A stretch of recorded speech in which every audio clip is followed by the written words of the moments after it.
Very good morning leaders, very good morning. మళ్ళీ మీ ముందుకు TV Lakshmi అండి, క్రౌన్ డైరెక్టర్ ఇన్ వెస్టీస్. ఫ్రెండ్స్, అందరికీ తెలిసిందే కదా కుకింగ్ ఆయిల్. బయట చాలా వరకు మనం అన్ని కుకింగ్ ఆయిల్ యూజ్ చేస్తామండి. మరి చూడండి, కేజీ ఆయిల్ 150 రూపీస్కి వస్తుంది. అంటే వేరుశెనగ పరుపులు కూడా కేజీ 150.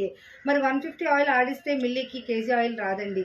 మనకి ఎలా ఇస్తున్నారు అంటే డీజిల్ పెట్రోల్ తీసిగా క్రూడ్ ఆయిల్ని కెమికలీ రిఫైండ్ ఆయిల్ చేసి ఈరోజు మన ఇంటికి వంట నూనెగా ఇస్తున్నారు. కానీ మన వెస్టీస్ అంటే ఇది అడ్వర్టైజ్మెంట్లా తీసుకోవద్దండి. ప్రతి ఒక్కరికి ఈరోజు బ్యాడ్ కొలెస్ట్రాల్ వల్ల హార్ట్ స్ట్రోక్ వస్తుంది. అలాగే లేడీస్కి gynaec related problems, PCOD, hormone imbalance, అలాగే చాలా రకాల క్యాన్సర్స్ వస్తున్నాయంటే ఓన్లీ కుకింగ్ ఆయిల్ వల్ల మాత్రమే.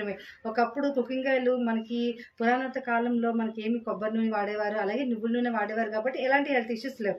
బట్ ఇప్పుడు మన వెస్టీజ్లో రైస్ బ్రౌన్ ఆయిల్ అండి, 2 లీటర్స్ అద్భుతంగా ఉంటుంది. జిడ్డు లేని ఫార్ములా అండ్ ఒమేగా 3 ఉంది, బ్యాడ్ కొలెస్ట్రాల్ కిల్ చేస్తుంది. అద్భుతమైన కుకింగ్ ఆయిల్ అండి. ప్రతి ఒక్కరు కూడా కుకింగ్ ఆయిల్ యూజ్ చేయండి.